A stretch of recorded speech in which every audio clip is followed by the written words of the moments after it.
Hi, Chris. Hi, Bob. How you doing?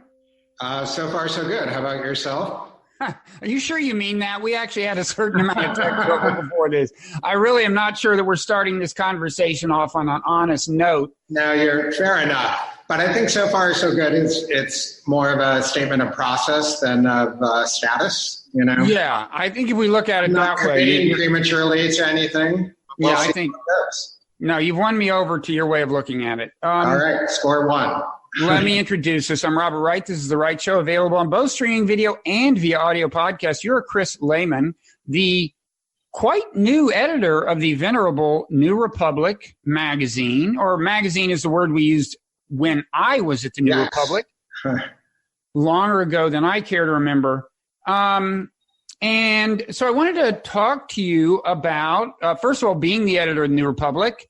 And I maybe wanted to use my experience there occasionally for purposes of contrast, because as you may have heard, there have been technological changes since my day. Do tell. Yes. And I was actually, acting editor for 7 months. So when would that have been exactly? That was from the end of '88 through like June of '89 when Mike Kinsley was on sabbatical at The Economist. It was my wife says that I have not been the same since that. That was not a good time. That was not a good time. I suspect my wife will take the same position. Okay, well, we're going to talk about that. Good. We should also say that you've written a couple of books, The Money Cult. Yes. Right? And what's the other one? Rich People Things? Rich People Things, yes, which was an outgrowth of an online column, speaking of new technologies.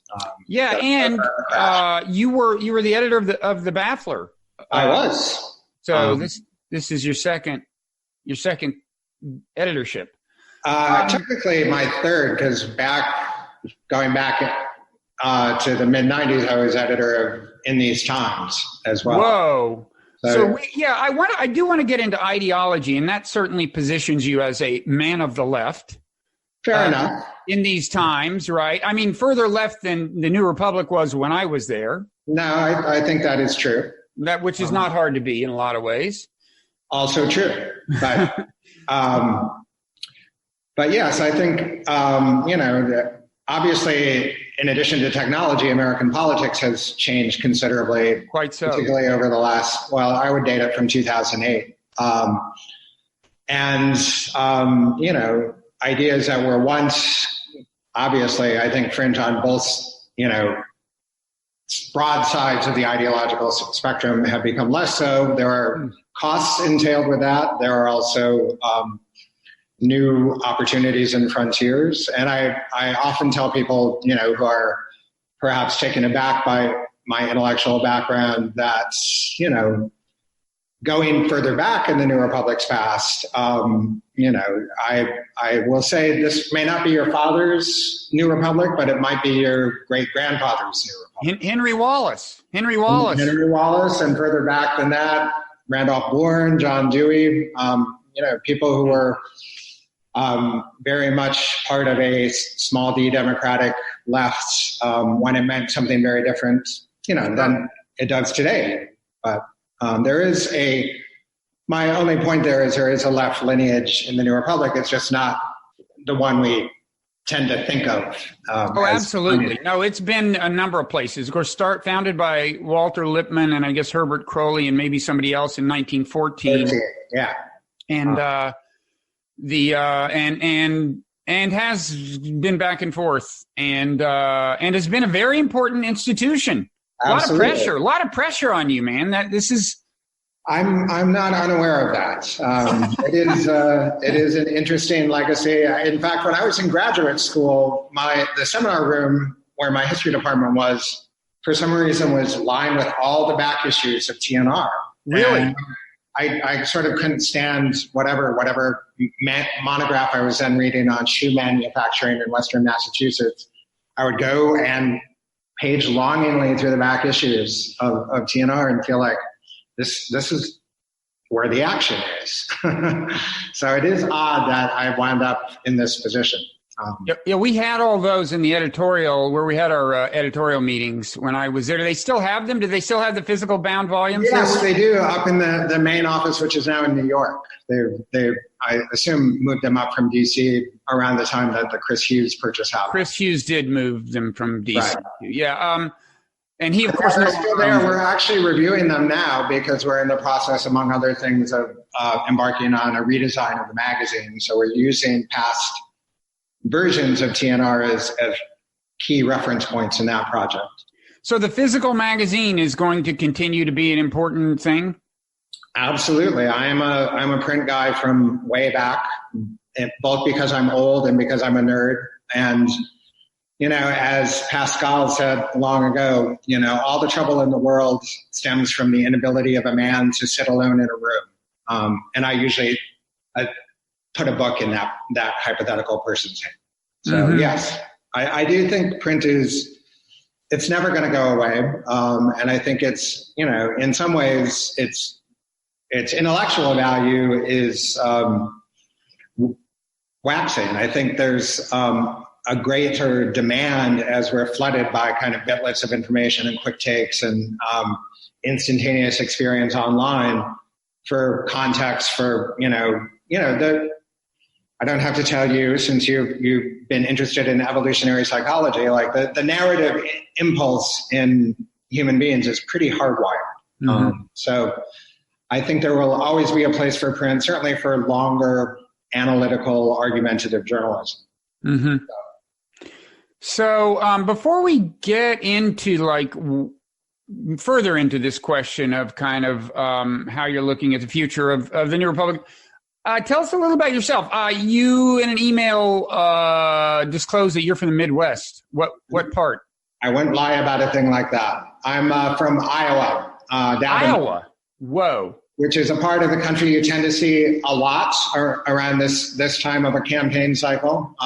In fact, I was joking in the office the other day, like, I'm now getting emails from Democratic presidential hopefuls saying how much time, they're spending all their time in Iowa. Kamala Harris said she's going to move there. And I was like, don't they understand it took me the better part of 10 years to get out of there? This is no great accomplishment from where I sit. Now there is a so I spent some time in Iowa once.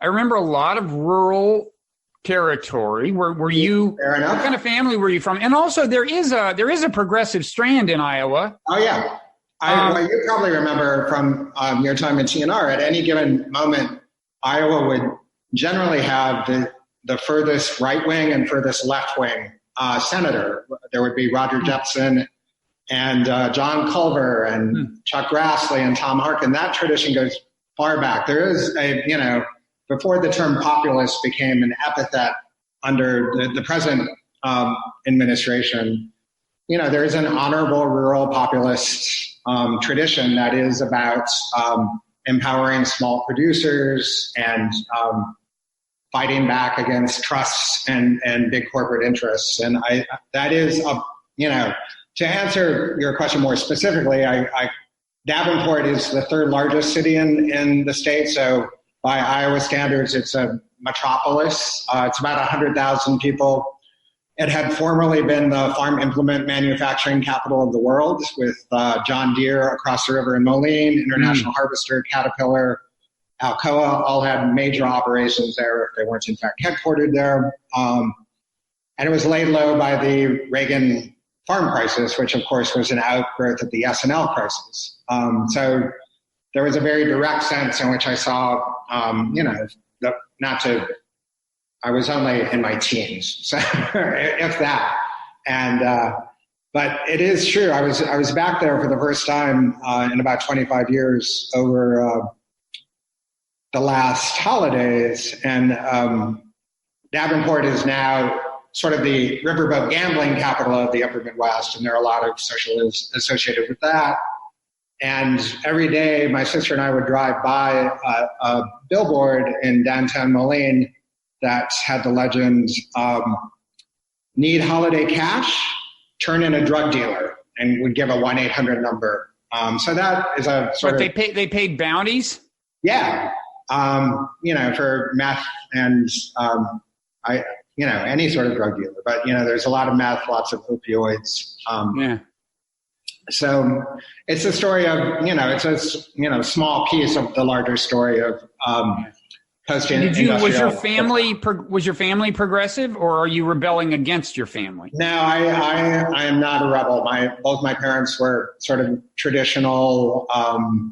My mother was a second wave feminist, founded a battered women's shelter and a women's counseling house hotline.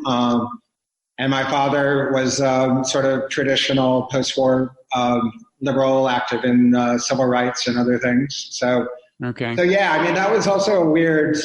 I remember my first job out of college, I got an internship at Mother Jones, and I didn't really understand the whole idea of a liberal elite because my politics were not an elite affiliation. I got nothing in return for being a liberal at that time in that part of the country. But it was only when I started at Mother Jones that the penny dropped, and I sort of saw, oh, these are the people. No, wait, elaborate on that. These are the liberal elites. Without going too much into my sordid career history. In my class of interns, there was a person who descended from a major investment banking family. There was someone who was related to the person who ran the writers' retreat for Adam Hochschild, the publisher of the magazine. Right. There was someone who was the daughter of a star architect who, Deirdre English, the then editor of the magazine, was dating. And then there was me. So there was like a very clear, like, one of these things is not like the other moment. So I do come from, I'm also, unlike, as the recent TNR has had a long line of Ivy League grads in senior positions. I am actually a high school dropout. So I have it's just a different social background. I'm tempted to ask about the context of your dropping out of high school. You did go on to apparently get all the way to graduate school. I did, yes. I got a GED, and then I actually sort of went about it backwards. I enrolled at a community college when I was still 16, and then got a GED after I got my associate's degree and had to transfer. It's funny. I feel I kind of identify with you. I mean, not that anybody asked, but I did actually graduate.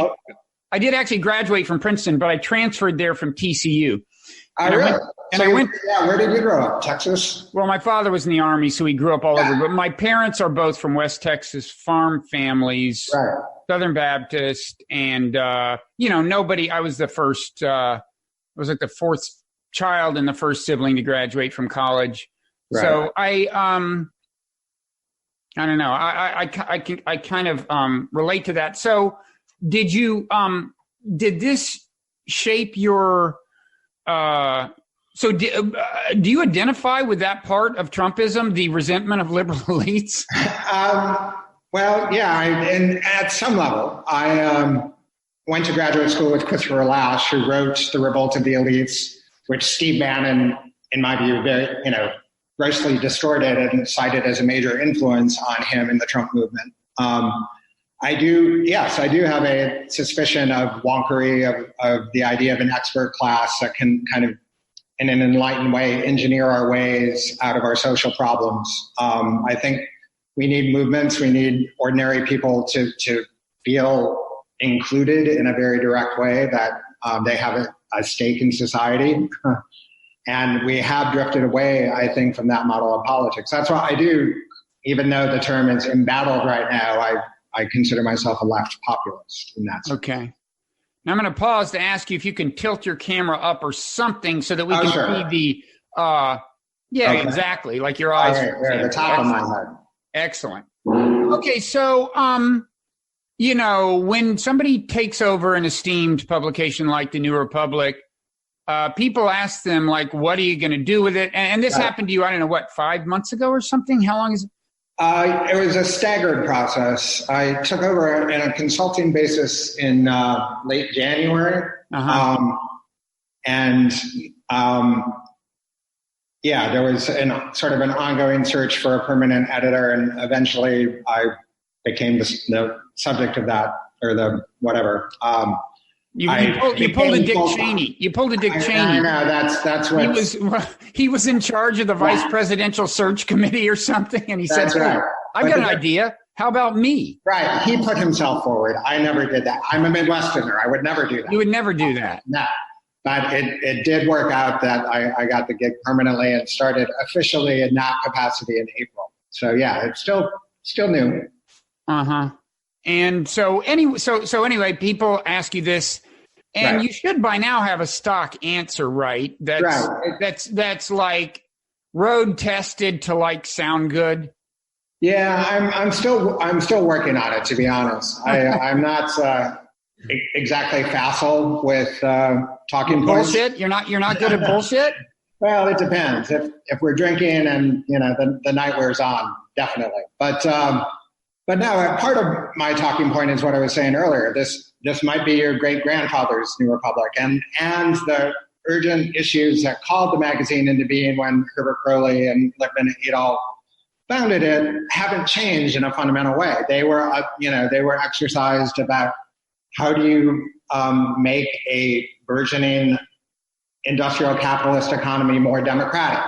How does a new population of immigrants participate meaningfully in the American democratic experiment? And how do the forces of democratic reform embrace what Crowley saw as the Hamiltonian project, right? You want to harness Hamiltonian means to Jeffersonian ends was his formula, which I think on inspection, I don't think it worked out that way historically. I think there's still some promise for that, but I think we have to, there is a democracy deficit in this country right now, and what we're seeing is a perversion of, we have a, billionaire, a self-styled billionaire president who's probably lying about his fortune, but certainly he is the mouthpiece of an oligarchy that wants to depict itself as populist, as representing the people I grew up with in Iowa, and many of them are responding. But the challenge for us, people of goodwill on the left, broadly speaking, is to reconstruct our politics so it speaks to the plight of those same people in a non-racist, non-xenophobic, insane fashion. Yeah, well, actually, I mean, thinking about it, you're actually pretty well suited to this job by background. I mean, you know the territory, so to speak.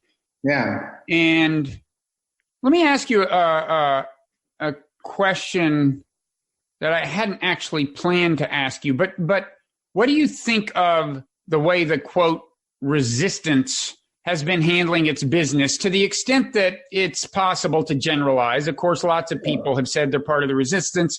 I think the term isn't used as often as it was for a while, but you know what I mean, kind of, right? I think it's, it's become sort of in my more cynical moments, I think of it as a social media brand, right? Hashtag resistance. There's no, as Philip Robb used to say, former editor of the Partisan Review at the height of the New Left, he said he didn't believe that there was a New Left until someone gave him its mailing address. And I think we have the same problem with the idea of the resistance. It's not clear to me who the leaders are. There were organizers of the Women's March who turned out to have certain ugly sensibilities in other spheres. We have, in my view, I was thinking about this earlier today, we have a Democratic congressional leadership that's, just being ultra risk-averse, conflict-averse, thinking that they can just carry the ball across the finish line in November with a vague, set of promises that they'll continue expanding coverage of pre-existing conditions. I think that's a serious leadership crisis. And I think it does, going back to your question about liberal elites, Nancy Pelosi and Chuck Schumer come from two of the safest, ultra blue Democratic, I know Schumer's statewide, but he basically represents Manhattan, I think part of Queens and part of a little bit of Long Island when he was in the House, or Brooklyn too, that's right. I think there is this weird sort of Stockholm syndrome that has seized these people, that they look out at, these disaffected, laid off manufacturing workers or whoever else at Trump rallies, and they're terrified. They don't really understand who these people are. They think, first thought is they're racist, which is not wrong, obviously, or that they are. Let me drill down on that a little. Yes. You mean when they, who is the they that is racist? And well, the they are, the hardcore Trump supporters, the people who the New York Times obsessively interviews over and over again to make sure they still support Trump. A friend of mine calls that journalistic project a Cletus safari, referencing the character on The Simpsons. And I do think there's a tendency both to exoticize and to fear those people as though they're, they somehow have seized control of our politics, and you can't do anything about, when I reviewed Hillary Clinton's 2016 campaign memoir, What Happened, she has this extended vignette where she goes to West Virginia, where she pissed off a bunch of workers by saying the coal industry was just going to have to die off. Right. And she's sitting there, or she's outside of a court or a campaign event there, and people are booing her, and they're standing next, I'm going to space on the guy, the coal miner owner who is going to run for Senate and had been sent to jail. Blankenship, I think his name is. Anyway, if it's not Blankenship, I apologize to anyone named Blankenship out there. And she just makes the leap as she describes her reaction to the scene of like, well, all these people, they're not going to support, my program to whatever, create job training, to, bring tech back to rural America, blah, blah, blah, because they're standing next to this coal miner and, as though they all belong to the same social class. Mm-hmm. That vignette spoke a lot to me about this problem. There's a tendency to just have a very broad brush understanding of who exactly lives and works in so-called middle America, and to see them as politically hopeless if you're a liberal. And again, when I was growing up, there were liberals all over who represented islands in the Senate. There were, there weren't a lot in my neighborhood, it's true, but it was not, by any means a moribund political tradition. And there were people who were, who made it work politically. And I think we've lost sight of that tradition as a result of the Trump, whatever you call it. So what, how does this kind of cash out in terms of what strategy / ideology you think can be effective? I mean, in a way, the take-home version of the question is which of the presidential candidates is best suited to beat Trump. But although that there's another dimension added. Right. So let's start out with the ideology strategy. Kind of, if you were suppose there weren't any presidential candidates yet, right, and you were just going to create one in central casting, right, had these views and maybe this profile, who is based on your considered reflection, but also your actual firsthand experience in middle America, what would you say is needed to maximize the chances of beating Trump? Well, I'm still, chaotically, I think I'm in the draft Sherrod Brown movement. I'm with you, man. Yeah, I don't know why he elected not to run. I mean, right now, the biggest economic issue, I think that's going to cut through the primaries, is trade, and he is so much better than, even someone like Bernie, who... is he better than Bernie? I mean, in other words, we mean left. So he is... Right. Sherrod Brown is interesting because, on the one hand, he doesn't freak people out with socialist vibes, but he is an economic nationalist historically, which is the card that Trump played so successfully. And he has the credentials. I think Bernie voted against NAFTA on ideological grounds, which is fine. But I think Sherrod Brown understood that this was going to, gut his constituency, which is a different kind of response. And and again, we're talking about what's politically possible. I think Sherrod Brown just would take away, and his wife, Connie Schultz, is an amazing figure as well. There's just a very, in my mind, it's a populist version of what, we might have been promised in 1992. Right. Someone holding statewide office in a, what had been a sort of deindustrializing, and downwardly mobile in parts state, and has a sort of demonstrated track record and a vision for how to get out of that. That's an incredibly powerful narrative. Yeah. So he didn't, he wound up not running. So anyway, ideologically, you'd like to see an economic nationalist. / populist. I think nationalist is another one of those words that's been sort of, this is another big part of our problem is we have outmoded political language in addition to outmoded political ideas. I don't think nationalism is itself objectionable. I think all nations have self-interest and certainly economic self-interest. But I also think, it shades off very easily into ethnic or racial tribalism. So you have to be a little careful with all of these terms.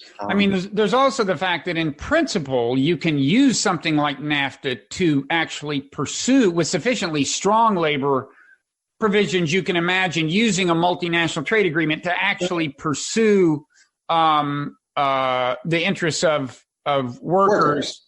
Which is sort of how it was sold, but I think it was sold disingenuously. What's interesting, I was also thinking when Ross Perot died recently, and I do edit a national magazine, I should have been quicker on the uptake here, but I was thinking someone should do a piece arguing Ross Perot was right. I remember, the big debate he had with Al Gore about NAFTA, and everyone just sort of, everyone in sort of the pundit consensus at that time thought Al Gore just humiliated Perot. And I think, it's not so clear now.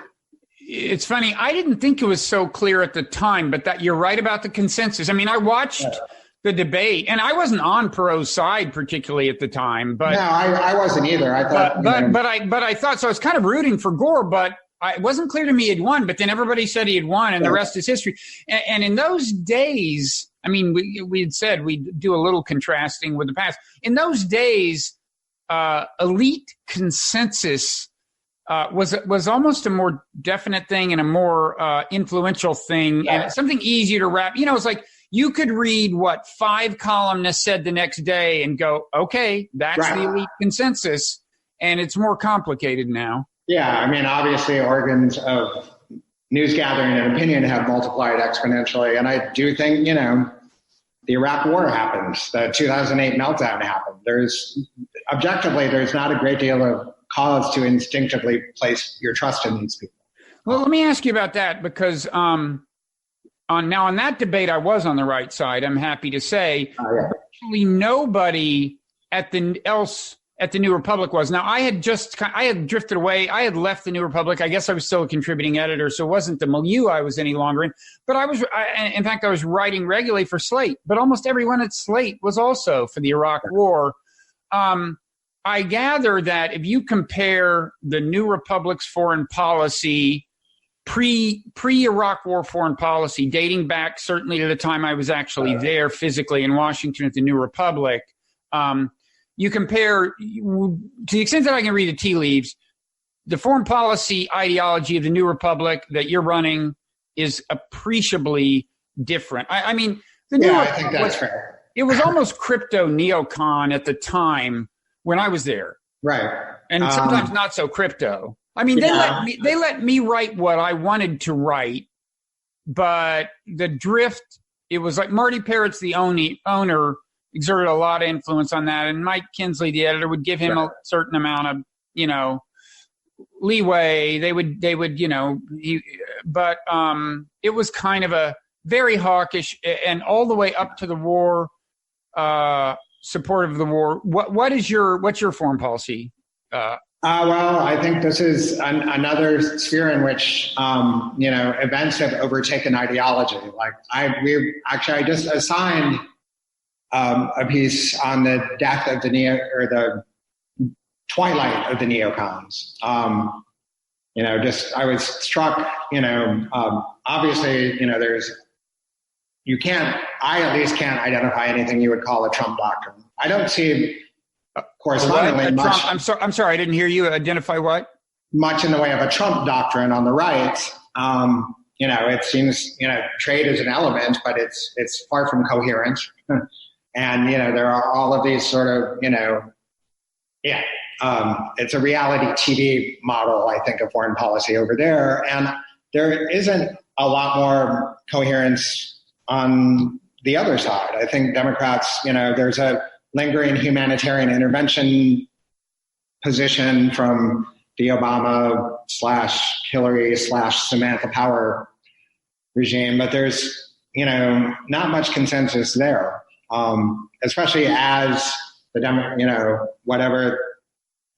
I hesitate to call it the Democratic base. I don't know what the Democratic base is anymore, but there's a sense that the voters in the party are moving left, and there's certainly a lot of impatience with the track record of interventionists for good reason. I was like you, I moved to Washington right before 9/11, and the week of the attacks, I went to dinner at Christopher Hitchens's apartment, and this is when he was still at the Nation before the big, falling out, right? And no one in the Bush administration had begun talking about Iraq at this point. So again, like 5 or 6 days after the attack, a number of other people are there. Grover Norquist is there, which baffled me at the time. He's actually pretty good on foreign policy, isn't he? In a libertarian sort of way, he can be. He wasn't this night, is my point. He and Hitchens adjourned to the far end of the table and polished off a bottle of Johnny Walker Black and talked only about the need to invade Iraq now. Is that right? And I was completely befuddled because, again, no one, Dick Cheney, no one, Rumsfeld, none of these people from the Bush administration had said a word about Iraq. And I took, the position that I tended to take throughout that time of like, I think it's a crime, not an act of war, but if you're going to prosecute it as an act of war, 18 of the 19 hijackers came from Saudi Arabia, right? Like if you're going to do the blood and soil routine, and they just laughed and said, "You're so naive." And in a sense, they were right. I was. But yeah, that was a sort of big welcome to Washington moment for me. That was amazing. I mean, that was like just living in the Matrix or something. I mean, the run up to the Iraq War was like, I remember when Bush was demanding that they let the UN inspectors in or we would invade, basically. Right. And then we did. And then finally he let the inspectors in. And I thought, I guess I have to acknowledge that there was, it was kind of successful what Bush did. And now we won't invade. But they were just not to be denied. It made no impact on the momentum toward war that he caved and did what they demanded. It was unbelievable. And all my liberal friends at Slate and the New Republic were on board. It was totally bizarre. No, my other 9/11 related memory or Iraq War memory was I was then working at the Washington Post, and the newsroom stood still while Colin Powell gave his address to the UN, allegedly documenting the WMD threat. And to a person, everyone around me pronounced them, people in the home section, were suddenly saying, that's it, we got to go invade. And I was, it was a very disorienting, how did I end up here at this moment? I don't understand anything that's happening around me. And it's like, I took him at his word. I mean, it turned out that Powell was wrong about a lot of stuff, but I assumed he was right and still didn't think it made sense to invade. Right. And whatever, but and so the rest is history. And so it's been, we're reckoning with that. And there is more and more, there's this think tank taking shape, the Quincy Institute, Right. which will be an interesting kind of anti-militarism think tank, the first one I know of in Washington in a way. Apart from like IPS, the traditional lefty, Yeah. Right. And I noticed you had I mentioned this in my newsletter, you had this piece by Daniel Besner, the review of Samantha Power's book. You compare it with what the New York Times did with Samantha Power's book. Right. They assigned it to Tom Friedman, and we get the predictable endorsement, right. as opposed to kind of pointing out kind of how disastrous some of the policies she supported have been. So anyway, I take it that is indicative of where you're heading on foreign policy. Yeah, I think, and with the caveat that it's still, as American foreign policy debate is right now, very much a work in progress. But yeah, we are. I don't think we certainly aren't as interventionist minded as predecessor regimes at TNR have been. Mm-hmm. And it's the same in political economy. Speaking of the 2008 meltdown. I will briefly tout the cover story for our October issue, which is on the Boeing 737 MAX fiasco. Right.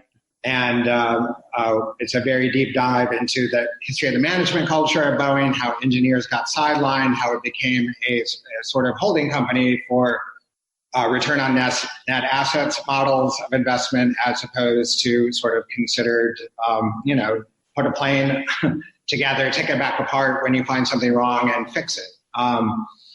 And I will note there was a cover story in the New York Times Sunday magazine that took the diametrically opposite position, that it was all pilot error in this case. So here's a chance for readers. We report, let readers decide. So as for like what it's like to put something like the New Republic out these days, when I was there, it was a true weekly magazine. Right. And I remember like when I was acting editor, we'd close on Thursday night. I'd like be, close to dead, go out to dinner with my wife. The next day was like actually fun. We'd have an editorial meeting. There's no pressure. Right. And then it all starts up. I'm used to that metabolism, actually. I've worked in a lot of newspapers. Obviously, the Baffler was an exception, but I like the pace of a weekly publication, but for various reasons having to do with both Chris Hughes and the tenor of our industry generally, we're a monthly now, so it does make I envy you the ability to be quicker on the news. Well, but you're also a daily, right? Online. That's kind of what I was getting at was I was thinking maybe you never feel okay, I can take a few days off.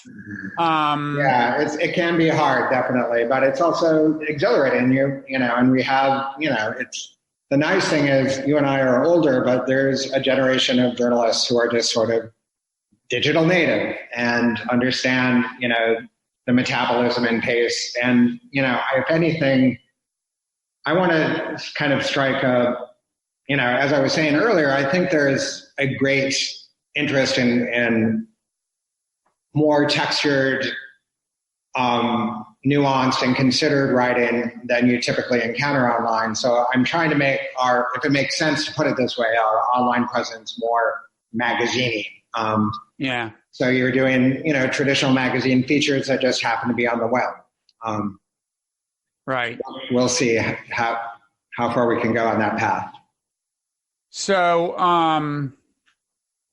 but how are you handling the pressure to, that's a nice thing if you can do it, but in the online news game, I blogged for a year at the Atlantic a few years ago, it's now been 7 years, something. Right. And I realized that at that point, at least, and of course the blog per se has kind of, arguably died, but anyway, I think the game I realized at that point was like, when news happens, what's the minimal amount of value you can add and still say you added some? Because that's that's the fastest way to get something out, right? So it's like, here's the one spin I'm putting on this. Aside from that, I'm just rewriting the news, but we get it out half an hour before our competitors, and so it rises and go. I mean, that's very much a pressure, right?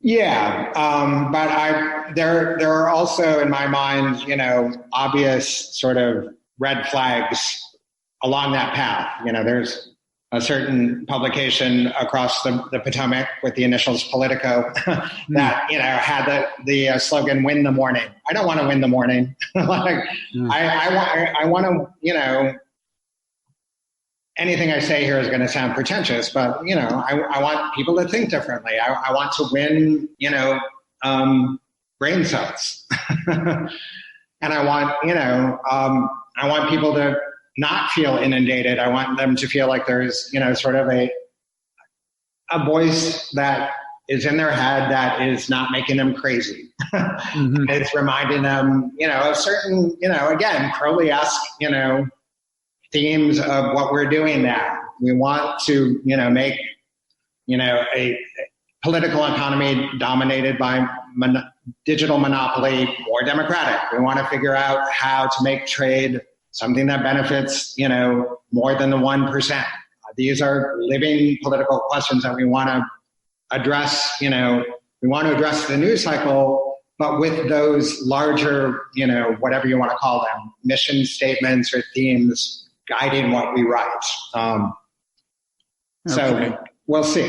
It is, as I keep saying, Herbert Crowley himself said the magazine was an experiment. So it's a work in progress. Now, how would you compare it to the Baffler? I mean, does the Baffler is very, the Baffler is there's nothing like the Baffler out there, which is why I love the Baffler. It was a labor of love that I sort of caught into back when I was in Chicago working at In These Times and was editing and writing for it basically for free.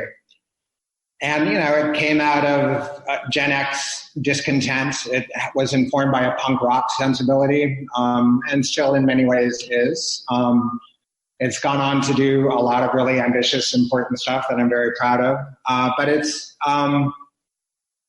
obviously the New Republic has a very different legacy behind it, and I am very mindful of that. I am trained as a historian. I don't want to turn TNR into the Baffler. That would never work. Right. It would look super weird from the outside too.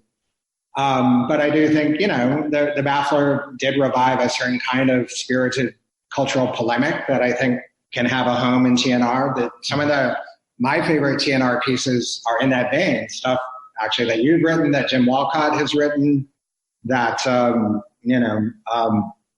Tom Gagan, who's doing a piece for me in the next issue, has written. I think there is that tradition at TNR too. So we just bring it into more. And the other piece of this is the irony of this job is it's the only time my graduate education has actually proved useful, because I studied under Lash, the Civic Republican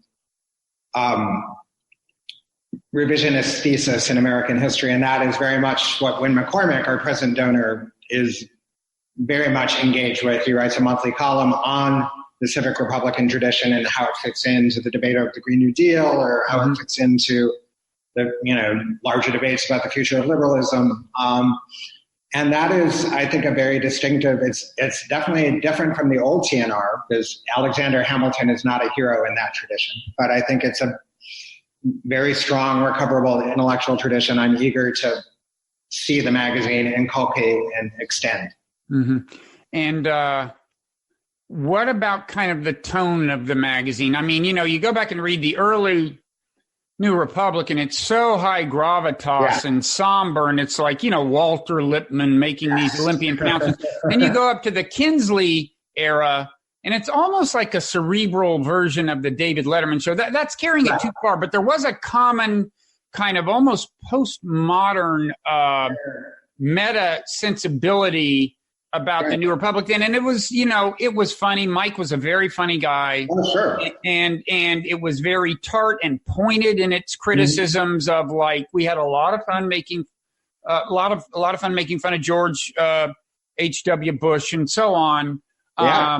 And one reason I ask about the Baffler is then how much of do you see yourself as importing much of the Baffler's tone? I mean, do any of them, I assume none of these are like the model for you. Do you have in your head like a New Republic? I just lost your audio. Or you may have just, I heard you just now. You may have just. Okay. The question, maybe everyone else lost it. The question was, do you have in mind a kind of like a New Republic tone, like what the voice of the magazine should sound like? I do, and it's not a complete vision. I do think, like, this is sort of out of left field, I guess, but Edmund Wilson's Classics and Commercials anthology is all reviews he wrote when he was at TNR, and there's, for my money, some of the best sort of popular yet, and, he was in many ways an inspiration of the Baffler. It is true that I've named our weekly newsletter for subscribers American Jitters after Edmund Wilson's book about the Depression. So I think the Edmund Wilson tradition is, even though he was very much a Princeton guy, an elite, but he had he embodied an interesting highbrow yet populist sensibility that I certainly respond to as a reader, and would love to see the magazine. Obviously, I'm not saying there are no more Edmund Wilsons, but I think there are ways to reclaim that kind of tradition, and I think we're actually pretty well situated to do that. I think in some ways, I'm reluctant to say this to an alum, and I have no love for Chris Hughes, but I think Chris Hughes did bequeath to me some, there are many more open spaces at TNR right now. And I think we can populate those spaces with really interesting voices that haven't, necessarily been heard in the sort of main run of liberal debate. Okay. And so, yes, I want those voices to be funny. That is something I admire, both about Michael Kinsley, and I regard as a big legacy of the Baffler. We brought humor to the left when absolutely no one on the left was interested in being funny. I think that is a very important, it's just an essential element of great journalism. And I think it also gives readers, especially, we are living in a bleak time, and it's important to laugh. Okay. So when you say you left, we should say Chris Hughes, of course, is the previous owner of the magazine. He was Mark Zuckerberg's roommate at Harvard. The rest is history. He wound up with enough money to buy the New Republic. But in what sense did he leave you? What do you mean when you say he kind of let in his wake there are open spaces? Yeah, I just feel like that. As you were saying earlier, the idea of the tradition of the magazine can be at times suffocating. Mm-hmm. And I think, I don't mean, it is true that a bunch of people walked out over his, I'm not saying that, but I'm saying he did not, I think it's fair to say he did not steer the magazine in any coherent direction. Right. And, from that point, I think I have a good point of departure to experiment again. I see what you mean. So he kind of, it's not like he left you with this high gravitas, very monolithic, homogeneous New Republic tradition. Right. He had already cast that aside. It's not clear what he planned to put in its place, but it was no longer this burden on you. Right, exactly. And there are obviously, there are people I would love to bring back from that era who may not want to return. But it is, I am finding that the sort of venerable past part of this job is, I was frankly intimidated by that when I first came on. And it's still in my head, definitely, but it doesn't govern the day-to-day operations in the way that I thought it might. Well, it sounds like you're well positioned to sustain the part of the legacy we're sustaining. I hope so. And I think honestly, you're a lot more in touch with it than Chris was, frankly. I mean, not that you're, it's, you guys aren't comparable. You're not the owner, but that's all interesting. I think I have to ask you, people complain if I don't ask you about this controversy. And I have my own take on it, that if you don't have anything to say about it, I want to say something about it. But so you ran this piece by this guy named Dale Peck on Pete Buttigieg that a lot of people thought was outrageous. It got into speculation about Buttigieg's sexual proclivities. Dale Peck, I gather, is himself gay. And what I wound up realizing was that there was a certain, if you were in a certain demographic and cultural milieu, you kind of like got what Dale Peck was up to and didn't find it offensive. Whereas if you weren't in that milieu and demographic, you're like, what the hell is this? You wound up actually kind of taking the piece down or something. And of course you took heat for that too. I think that actually says something about the difference between this era and the earlier TNR era, and maybe I'll opine on that. But first, what is there anything? What's your standard thing to say about that? Nothing. I will say, occasion, that whole episode obviously was traumatic in many ways, and we, handled standards and practices internally. We revised publication standards and are, very clear on what should and should not be published going forward. Yeah. And that's all I'm going to say. What I was going to say was, when I was at the New Republic, you had a very coherent audience. It was people who either subscribed to the magazine or chose to get it. Their demographic and cultural milieu was very much a known thing.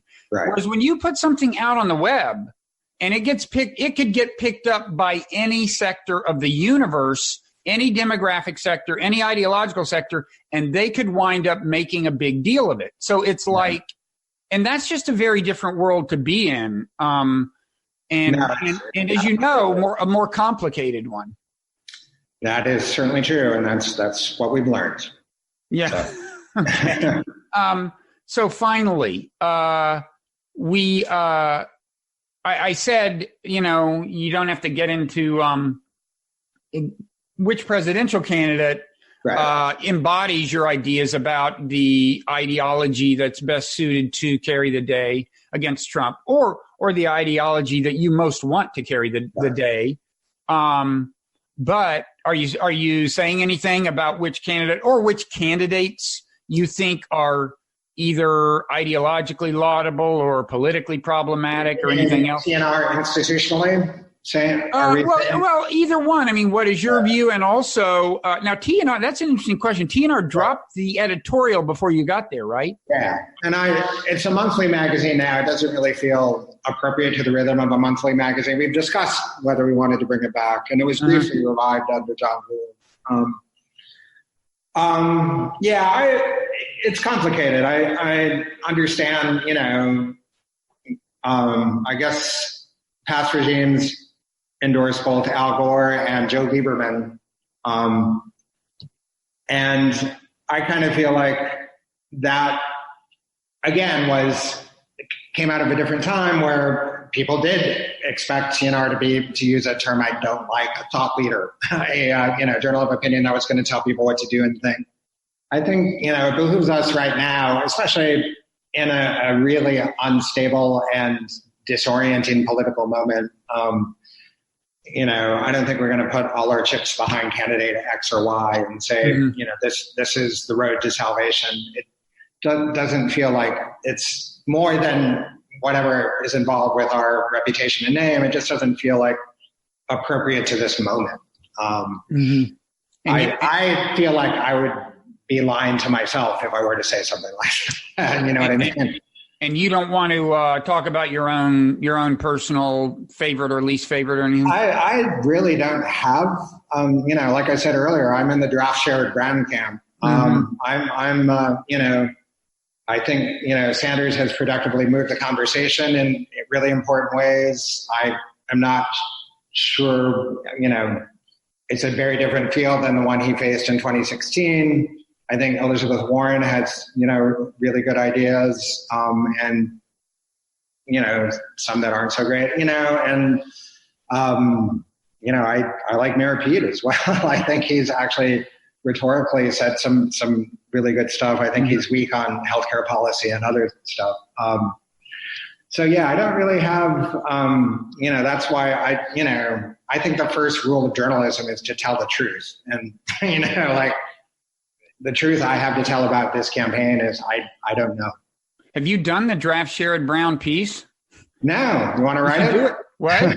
I said, you want to write it? I'm not so well equipped. Yeah. I think maybe conceivably like a John Judas or somebody would be. But I think it could be an important piece. If only, I was going to ask, do you share my unease about the current crop of candidates in political terms? I mean, there's some of them I'd be happy to have them as president. It just seems like none of them are really designed to beat Trump.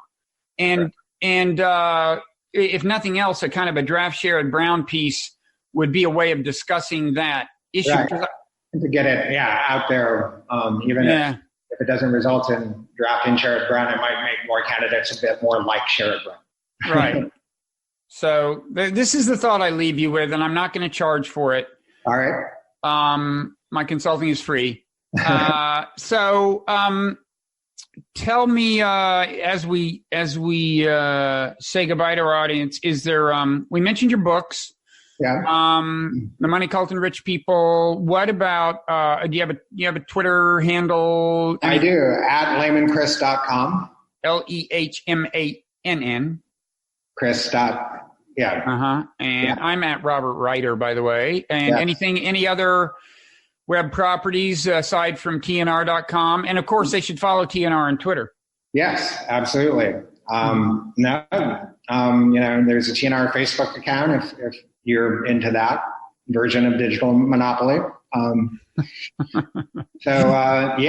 I've very much enjoyed talking about all this with you, and it's been great.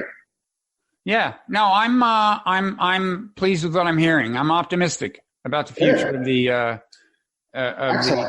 very high gravitas institution. Yes, well, from your lips to God's ears, as we. Okay, I'll see what I can do about that too. Okay, yes. Thanks a lot, Chris. Thank you, Bob. Take care. Bye bye.